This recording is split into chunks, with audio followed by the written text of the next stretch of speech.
வெளியூர் பயணமா? ரிசர்வேஷன் கிடைக்கலையா? படிக்கட்டு ஏறி இறங்க ரொம்ப சிரமமா இருக்கா? டிராப் டாக்ஸி புக் பண்ணுங்க. ஒரு வழி கட்டணம் மட்டுமே. டிராப் டாக்ஸி, எங்கும் எப்போதும்.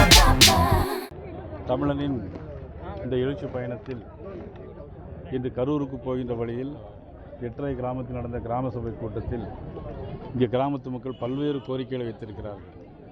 அதாவது கடந்த கால திராவிட முன்னேற்ற கழக அரசு, கடந்த காலம் வாயிலே வந்துருச்சு அது.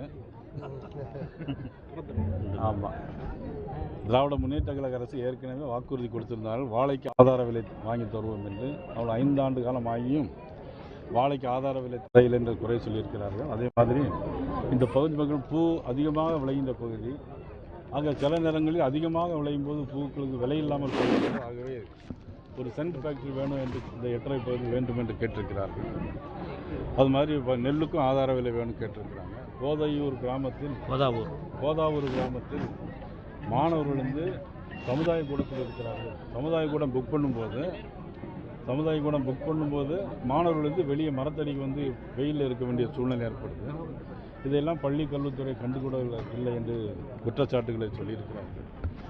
அப்புறம் காவிரியில் தடுப்பணைகள் வேண்டும் என்று கேட்டிருக்கிறார்கள். ஏற்கனவே மாண்புமிகு நீர்வளத்துறை அமைச்சர் அண்ணன் துரைமுருகன் அவர்கள் சட்டமன்றத்தில் 1000 தடுப்பணைகள் கட்டுவோம் என்று சொன்னார்கள். எங்கேயுமே ஒரு தடுப்பணையாவது எங்கேயும் கட்டினார்கள் என்று எங்களுக்கு தெரியவில்லை.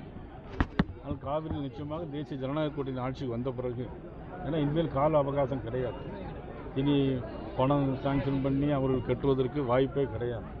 அதனால் நிச்சயமாக அதை மாண்புமிகு பாரத பிரதமர் நரேந்திர மோடி அவருடைய தலைமையில் அண்ணன் UPS ஒரு முதலமைச்சராக வந்த பிறகு நிச்சயமாக அந்த பகுதி மக்களுக்கு இந்த தடுப்பணையும் அவர்கள் கேட்ட அனைத்து கோரிக்கைகளும் நிறைவேற்றி தருவோம் என்று நாங்கள் இந்த பகுதியில் ஒரு கோரிக்கை இந்த கிளை வைக்கலாம் முறையாக கூறு வரல. ஒவ்வொரு வருஷம் விவசாயிகள் வந்து நிறைய நஷ்டம் சந்திக்கிறாங்க.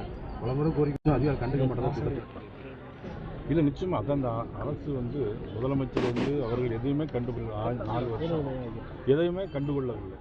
அவர்களுக்கு ஒரே நோக்கம், தன்னுடைய மகன் துணை முதலமைச்சர் உதயநிதி ஸ்டாலின் அவர்களை முதலமைச்சராக்க வேண்டும். அதற்காக கூட்டணியை இறுக்கி பிடித்து கொண்டிருக்கிறார்கள்.